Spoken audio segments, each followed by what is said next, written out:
अच्छा देखिए, हम लोग ये पहले से कहते आए अरविंद केजरीवाल के बारे में, अंग्रेजी में एक फ्रेज है, ये पंचेस अबव हिज वेट। फिर वही बात भाई, 7 सीट दिल्ली की, 13 पंजाब की, 2 गुजरात की, 1 हरियाणा की, कितनी सीट बन गई सर? 23 सीट। 23 सीट पर उनका जो कुछ है आधार यही है ना।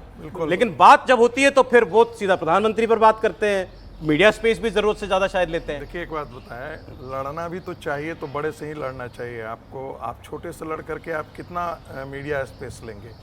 यदि प्रधानमंत्री से नहीं लड़ते हैं, यदि प्रधानमंत्री को आप टारगेट नहीं करते हैं, तो आपको मीडिया स्पेस क्या मिलेगा? आप विमर्श में कैसे खड़े हो सकते हैं? यदि वही स्मृति ईरानी के बारे में बोलेंगे या भारतीय जनता पार्टी के किसी और नेता के बारे में बोलेंगे, तो आप विमर्श में तो रह नहीं सकते हैं। केंद्रीय विमर्श में तो आप तभी रह सकते हैं। राहुल गांधी आज केंद्रीय विमर्श में क्यों है? क्योंकि वो नरेंद्र मोदी से बात कहते भी हैं।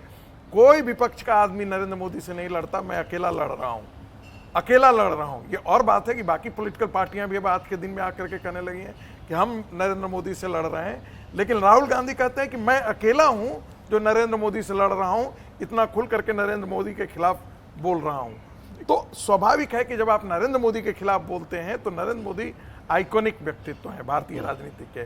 तो डिबेट आप केजरीवाल को ओवररेटेड पॉलिटिशियन मानते हैं?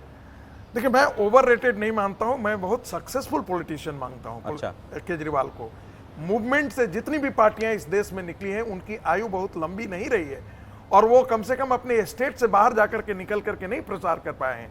केजरीवाल वो एक अकेला व्यक्ति हैं जिन्होंने अपने नवनिर्मित पार्टी को खड़ा किया, बल्कि बाहर आकर के भी। सारे मंत्री बैठे हैं प्रेस